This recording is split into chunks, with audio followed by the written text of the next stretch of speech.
भूतिया रास्ता की कहानी।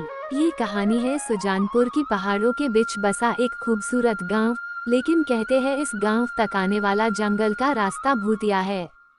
प्रभाकर कुछ दिन पहले ही इस गांव में रहने आया था। वह भी गांव वालों से इस रास्ते के बारे में सुन रखा था, लेकिन प्रभाकर चुड़ैल भूत पर विश्वास नहीं करता था। एक दिन वह रात को उसी रास्ते से अपने बाइक से शहर से लौट रहा था और उसकी बीबी सुगंधा भी उसके साथ थी। अचानक से एक काली बिल्ली उसका रास्ता काट देती है। प्रभाकर जोर से ब्रेक लगाता है, तभी वह काली बिल्ली उसके बाइक के पास आकर गुर्राने लगी। दोनों बिल्ली को भगाने का प्रयास करते हैं, लेकिन उस बिल्ली का गुर्राना बंद नहीं होता है। गुर्राते गुर्राते वह सुगंधा के ऊपर चढ़ जाती है। वह उसे हटाने का प्रयास करती है, लेकिन बिल्ली उसे जोर से दबोचा हुआ होता है। तब प्रभाकर बिल्ली को पीछे से पकड़ता है और सुगंधा को उसकी पकड़ से छुड़ाता है। फिर प्रभाकर एक पत्थर उठाकर उसे मारता है। बिल्ली जोर से गुर्राते हुए सामने के पेड़ पर चढ़ जाती है और अचानक वहां से गायब हो जाती है। उसे अचानक गायब होते देख दोनों डर जाते हैं। प्रभाकर, ये बिल्ली कहाँ गायब हो गई? सुगंधा, गांव वाले सही कहते हैं, ये रास्ता सच में भूतिया है। वो बिल्ली जरूर कोई भूत थी। प्रभाकर, तुम भी ना, जंगल का रास्ता है, यहाँ जंगली बिल्लियाँ और जानवर तो होते ही है। सुगंधा, होते होंगे, लेकिन वो किसी पर इस तरह हमला नहीं करते होंगे। चलो चलो अब जल्दी निकलो यहाँ से, कहीं फिर से कोई जानवर ना आ जाए। प्रभाकर ने बाइक स्टार्ट किया, लेकिन जैसे ही बाइक की हेडलाइट जली उसे सड़क पर कई सारे गहने गिरे हुए दिखाई दिए और उसमें सोने के सिक्के भी थे। वो कुछ सोच पाता तभी उसे किसी औरत के रोने की आवाज आने लगी। सुगंधा, अब किसका इंतजार कर रहे हो? हम किसी मुसीबत में ना फंस जाए। वे दोनों घर लौट आए, लेकिन प्रभाकर के आंखों के सामने वो सोने के गहने और सिक्के अभी भी घूम रहे थे। वैसे तो प्रभाकर को किसी बात की कमी नहीं थी, लेकिन वो बहुत लालची था। वो उन गहनों को किसी तरह हासिल करना चाहता था। अगले दिन प्रभाकर अकेले ही बीज लेने के लिए शहर जा रहा था और सुगंधा की बातों को अनसुना करके बाइक स्टार्ट करके घर से निकल गया। थोड़ी देर बाद वह उसी भूतिया रास्ते पर पहुंच गया। दिन के समय भी वह रास्ता बिल्कुल सुनसान था। प्रभाकर अपनी बाइक से चला जा रहा था, तभी उसे रास्ते के किनारे पर एक सुंदर सी दुल्हन दिखाई दी जो रो रही थी। उसे समझ नहीं आ रहा था कि इस सुनसान रास्ते पर ये दुल्हन कहाँ से आई। वो उससे कुछ पूछता, तभी वो उसके पास आ गई और रोते हुए बोली, दुल्हन भाई साहब देखिए ना, मैं रास्ता भूल गई हूँ, मुझे शहर जाना है, क्या आप मुझे शहर छोड़ देंगे? प्रभाकर, लेकिन तुम यहाँ कैसे आई? लोग कहते हैं कि ये रास्ता भूतिया है। तुम दुल्हन के कपड़ों में हो और लोग कहाँ है? दुल्हन, क्या बोलूं भाई साहब, मैं अपने पति के साथ कार से इस रास्ते से गुजर रही थी। अचानक एक काली बिल्ली ने हमारा रास्ता काट दिया और हम लोग रुक गए।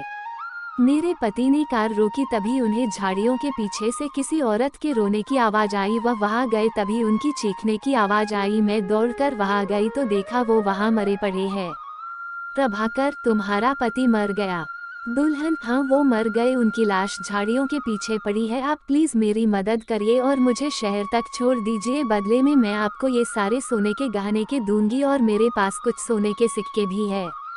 सोने की बात सुनकर प्रभाकर की कान खड़े हो गए। वो तो इसी की तलाश में आया ही था। उसने उन सिक्कों को अपने हाथों में ले लिया, लेकिन जैसे ही उसने अपने हाथों में लिया, वह लड़की अब दुल्हन से चुड़ैल में बदल गई और जोर जोर से हंसने लगी और प्रभाकर धुएं में बदलने लगा। कुछ ही देर में प्रभाकर पूरी तरह से धुएं में बदल गया। उस चुड़ैल ने उस धुएं को एक बोतल में कैद कर लिया और ऊपर से ढक्कन लगाकर पहाड़ी के पीछे अपने घर के तहखाने में ले गई।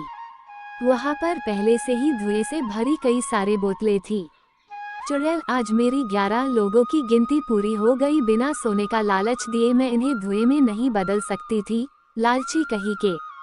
कल अमावस्या है, कल मैं इन सबको इनके असली रूप में ले आऊंगी और इन सबको मारकर इनके आत्मा पर कब्जा कर लूंगी और फिर उसे अपने पति के शरीर में प्रवेश करा दूंगी और वो फिर से जीवित हो जाएंगे। दूसरी ओर रात काफी हो गई थी। प्रभाकर के घर नहीं पहुंचने पर सुगंधा को चिंता होने लगी। पूरी रात सुगंधा ने प्रभाकर का रास्ता देखा, लेकिन नहीं आया। उसे समझ नहीं आ रहा था कि वह कहाँ चला गया।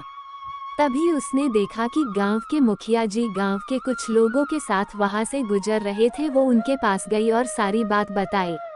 मुखिया, बेटी सच सच बताना, तुम लोग हाल ही में भूतिया रास्ते पर गए थे क्या? सुगंधा जी, गए तो थे, लेकिन उससे मेरे पति के ना लौटने का क्या संबंध है? मुखिया, कितनी बार कहा है उस रास्ते का इस्तेमाल मत करो, लेकिन पता नहीं लोगों को मेरी बात समझ क्यों नहीं आती है। सुगंधा, आखिर आप सभी को वहां से जाने से मन क्यों करते हैं? क्या राज है उस रास्ते का?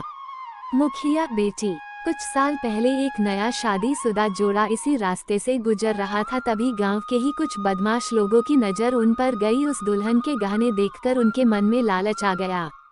उन्होंने उन गहनों के लालच में दोनों को मार दिया और मरते ही वो लड़की चुड़ैल बन गई। उस दिन से जो भी उधर गया वह वापस नहीं लौटा। सुगंधा, मैं वहां आज जाऊंगी और अपने पति को वापस लेकर आऊंगी। मुखिया, वहां से कोई नहीं लौटता बेटी, वहां जाना जानबूझकर मौत को गले लगाना है। लेकिन सुगंधा ने उनकी एक ना सुनी और मुखिया भी गांव के कुछ लोगों के साथ तांत्रिक को लेकर भूतिया सड़क वाले रास्ते पर पहुंचे। उनमें से कुछ लोगों ने अपने हाथ में मसाल भी ले रखी थी। जंगल के पास वाली पहाड़ी के पास से उन्हें मंत्र की आवाज सुनाई दी। वो सभी छिपकर देखने लगे। देखा कि वही चुड़ैल मंत्र पढ़ रही है। चुड़ैल, हे शैतानी ताकत प्रकट हो, देख मैंने तुझे खुश करने के लिए इन सारे जीवित लोगों को धुएं में बदल दिया है। कुछ घंटे के बाद मैं इन्हें आज़ाद करूंगी और इन्हें एक एक करके मरूंगी। इनका खून तुझे पिलाऊंगी और फिर इनके आत्मा पर कब्जा कर अपने पति को जीवित करूंगी। तभी तांत्रिक ने पत्थर खींचकर एक बोतल पर मारा। उसमें कैद एक आदमी बाहर निकला। चुड़ैल को इस बात का पता नहीं लगा क्योंकि वह आंखें बंद करके मंत्र पढ़ रही थी। तभी मुखिया जी बोले, अरे ये तो भीमा है, इसके साथियों ने ही मिलकर उस बेचारी औरत और उसके पति की हत्या की थी और ये लोग तो उस घटना के बाद गांव से गायब ही हो गए थे। तांत्रिक, वे गायब नहीं हुए थे, ये चुड़ैल ने सबको कैद कर लिया था। इन्हीं की आत्मा से वो अपने पति को जिंदा करना चाहती थी। सुगंधा, पर इसने मेरे पति को क्यों पकड़ा? मेरे पति तो कुछ नहीं किए थे। तांत्रिक, तेरा पति इन गुंडों की तरह लालची था, वो भी इसके गहनों के चक्कर में आ गया था। इसे अपने सिद्धि को पाने के लिए 11 लालची लोग चाहिए थे। 10 तो ये थे ही, लेकिन 11 की गिनती पूरी नहीं हो रही थी। लेकिन उस दिन जब तुम और तुम्हारा पति इस रास्ते से गुजर रहे थे तभी इसने जान लिया कि तेरे पति को लालच में फंसाया जा सकता है। वो बातें कर ही रहे थे कि चुड़ैल अपनी आंखें खोली और अपने सामने फूटी बोतल देखकर गुस्से में भर गई। इतने में तांत्रिक ने कुछ मंत्र पढ़कर मसाल को उसके ऊपर फेंका। वो जलने लगी। इसी बीच तांत्रिक ने सारी बोतलों को पत्थर मारकर फोड़ दिया और उसमें से कैद सभी लोग बाहर निकल गए।